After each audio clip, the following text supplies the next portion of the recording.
Selamat datang di channel Unlimited Debate. Mari kita saksikan video berikut ini minimal sekali seumur hidup. They overcome every one of them. He didn't remain depressed. He didn't continue to wear dresses. He didn't commit suicide. Otherwise, he wouldn't have lived. Every prophet goes to them, and then they conquer them. And by conquering them, they prove and they show to us what we can do, proving that they were true prophets. The same happened to Muhammad, a true prophet, because he surmounted these problems in their eyes. So be careful about using that argument, folks. Every time I use that argument, Muslim want to invite me to tea. Say, yes, thank you. Why don't you come back to Muhammad? What a guy. Hoorah, he's my man. Supposition number 6. Mecca is not an argument against Muhammad. Ooh, boy, I love this one. Though Raymond did not watch any of our videos on Mecca, his response suggests that we are simply arguing from silence, and an absence of evidence does not prove the evidence of absence. He says that in his video. I couldn't believe that he was actually quoting Dr. I forgot his name, Jamal Badawi from the last century. At some point in the future, references for Mecca will exist. My response, if there was no Mecca, then it doesn't matter what Muhammad or Mahbad you find. If he does not come from Mecca, then he is not the Muhammad of Islam. So it absolutely does matter that Mecca existed. In 1995, we had almost no evidence, back there when I debated Dr. Badawi. But today, we have all the evidence. We have coins, we have inscriptions, we have buildings, we have manuscripts. So it is now the Muslims who are arguing from silence. Whoops, I finished that one there. His example of Troy that he uses is a non sequitur, since we have ample references for ancient history for the existence of Troy. We just did not know where it was situated until now. Conversely, we have no references from ancient history for even the existence of any place called Mecca in Arabia. Now, I'm going to go through this very quickly because you've seen this before. Remember that stool that I showed you at the very beginning? If you shut down Mecca, you shut down the other two. The other two are absolutely dependent on Mecca. What Muslims say about Mecca, they say that it's the oldest city in history. It's where Adam and Eve went to. You can't get a city that's older than Adam and Eve because in order to have a city, you have to have people. It's where Abraham destroyed the idols in Surah chapter 21. It was the center of trade, north, south, east, and west. So somewhere, sometimes someone should have heard about it. When you look at the Quran, you will see that it refers to the first sanctuary of mankind, but it doesn't call it Mecca. Isn't that interesting? It calls it the Masjid al-Haram. The Masjid al-Haram would be the forbidden place of bowing. Now, Muslims believe that is the Kaaba today. In chapter 6 and chapter 42, it says it is where Adam and Eve were there in chapter 7. It was where Abraham lived in chapter 21, and where Muhammad was born until 622, and where the Qibla was directed towards in chapter 2. Now, all of the above imply he lived there from the very beginning. But here the problem is there's only one reference to the word Mecca in the entire Quran. Chapter 48, verse 24, that's it. If it's such an important city, why is it only referred to it once? What's more, when you look at the traditions, suddenly they proliferate with all kinds of references to Mecca because they're written in the 14th and 15th century, much later. But notice that they talk about this place with streams and fields and trees and grass and fruit and clay and loam and grapes and grain and pomegranates and olive trees. Folks, that sounds like a very fertile place, doesn't it? Take a look at Mecca. Does it look like it has that kind of fertility? Its soil is so depleted, it's been depleted for thousands of years.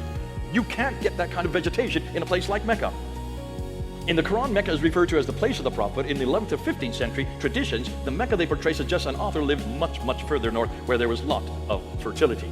Here are my conclusions. We begin with Mecca because it's foundation for both Muhammad and the Quran. So without it, they both fall because it does not matter which Muhammad or which Quran you find. If they are not from Mecca, they are not the Muhammad or the Quran of Islam. Since Mecca is the earliest and most important city in the history of mankind, it has to be the center of the world and therefore certainly the best known. Therefore, references suggest that Mecca had lush vegetation, such as fruit, trees, grass, grain, streams, which make no sense when you look at the pictures. Just take a look at the pictures. Historically, it's never had any fertility. Ironically, though it's claimed to be the greatest city in the history, it is only referred to once, signifying that the authors either did not consider it important or it came into existence much later. Even the Arabic, if you look at the Arabic, and if you can read the Arabic here, you notice the Arabic here has the alaf maksura and the tar marbuta and the definite article, right? That's all through the Arabic. That is not the Arabic they would have spoken in Mecca, Medina. The Arabic they spoke in Mecca, Medina is Sabayak Arabic from Yemen, from way down south. There is no tar marbuta, there is no alaf maksura, and there is no definite article in the Sabayak Arabic. So even the Arabic in the Quran does not come from Mecca. So where does this Arabic come from? It comes from Nabatean Aramaic, which is from Jordan. That's 800 miles to the north. Can you see a problem, folks? They've got the wrong Arabic. Geographically speaking, when you look at the Quran, just look at all the references, 65 references. 23 times it mentions that Muhammad goes up and visits these people way up here in Ad. Way up here in Ad. 24 times visits the people in Thamud. He's way down here in Mecca, right, supposedly. How can he go way up to Ad and back down in one day? 7 times he visits these people in Midian. Folks, that's 600 miles to the north. How does he go up 600 miles and come back in one day? Unless you have helicopters or airplanes, which I don't think they had in the 7th century.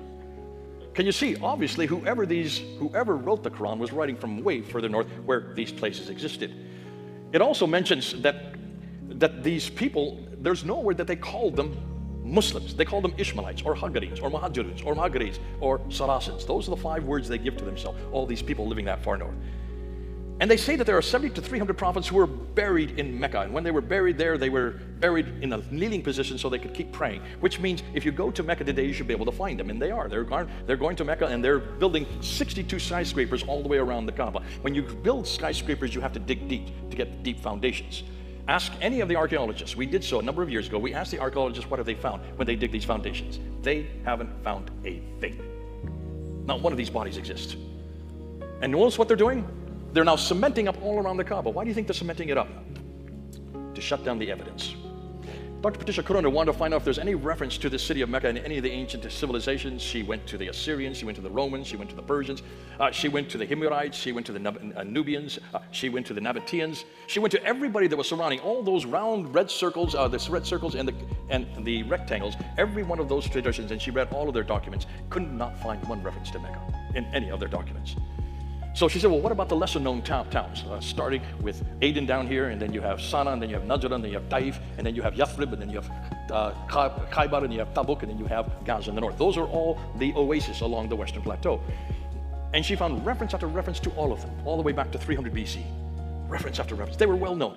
Not one reference to Mecca, which is supposed to be the greatest city in the history of mankind, the oldest city in the history of mankind, the center of the world. Not one reference in any of those civilizations.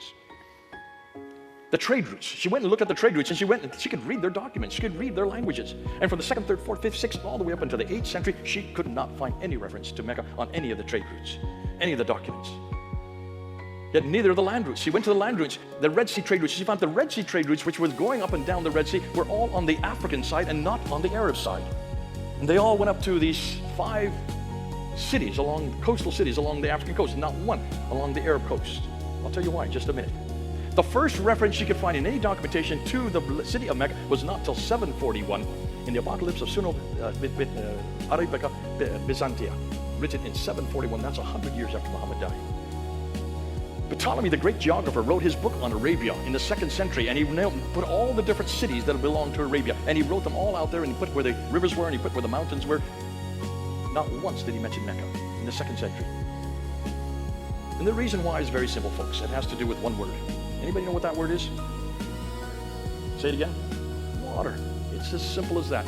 Look at any map of Arabia, look at any geographical map, look at any topographical map, and look and see what you notice. Every one of those maps shows that Mecca is in the middle of a desert. Where there's a desert, there's no water. No water, no food, no people, no towns, no cities, no history, no civilization. Do you see a problem, folks? You need water. In order to have any civilization, you need water. So Muslims come back to me, yeah, but what about the Zamzam well? Oh, I love the Zamzam well. The Zamzam well, right there next to the Kaaba, 30 feet away. There it is. See a picture of the Zamzam well? It's 30 feet across and 50 feet deep. And this is inexhaustible water that the Lord has given, that Allah has given to the Muslim so that they can drink from this well. If you go to any Muslim bookshop here in Central or Southern California, you'll see Zamzam water there. Liters and liters and liters of it. 4 million people go to the Hajj. 2 million go to the Hajj. 2 million people are already there. 4 million people in Mecca drink the Zamzam water. How can they, that many people, how can almost 2 billion people drink water from the Zamzam well, and it's only 30 feet across and 50 feet deep? Muslims say this is the miracle of Allah. Inexhaustible water. So I decided to do some research on this. I went back and looked, and I just Googled it. You can Google it. And what happened in 1953, they capped the well and they put it underground. And then you had pipes going into the well, and then pipes coming out of the well. Just follow the pipes, folks. Those pipes go up to a mountain about 2 or 3 miles away, and there's these enormous holding tanks, the world's largest tanks, for where all this water comes from that goes and fills the well and then comes back out again. So where does the water come from those tanks? Just follow the pipes, and they go down, down, down, down to Jeddah. And they go